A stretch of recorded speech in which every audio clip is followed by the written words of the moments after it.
Okay, excellent! We already know how to create graphs and tables for categorical variables. In this lesson, we are going to do the same for numerical variables. And given that numerical data is the main focus of this course, we will spend a couple of lessons on this topic. Whenever we want to plot data, it is best to first order it in a table. So, as we did with categorical variables, let's start by creating a frequency distribution table. Here's a list of 20 different numbers. If we arranged them in a frequency table like the one we use for categorical variables, we would obtain a table with 20 rows, each of them representing one number with a corresponding frequency of 1, as each number occurs exactly one time. This table would be impractical for any analysis, right? Well, when we deal with numerical variables, it makes much more sense to group the data into intervals and then find the corresponding frequencies.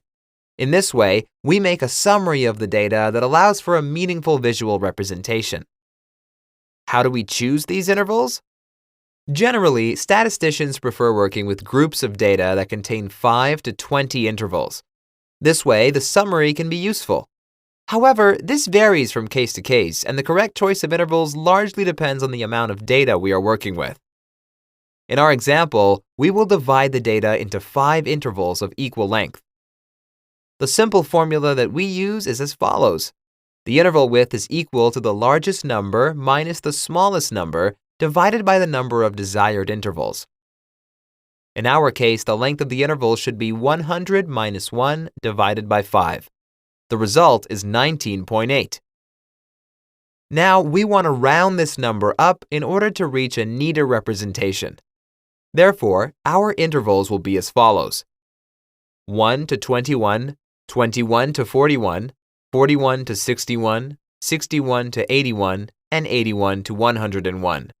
Each interval has a width of 20. Okay, let's try to construct the frequency distribution table.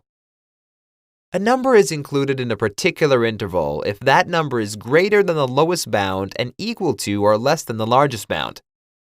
As we can see from the table, there are 2 numbers in the first interval, 4 in the second, 3 in the third, 6 in the fourth, and 5 in the fifth interval.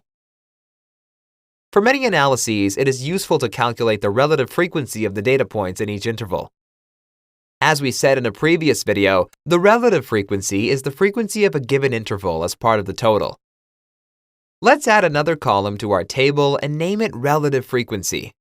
So, the interval from 1 to 21 has an absolute frequency of 2, but a relative frequency of 2 divided by the number of 20 numbers, which gives us 10%, and so on until we fill the table. All right, this is how we calculate relative frequencies. Now that we have summarized the raw data, we can start plotting it.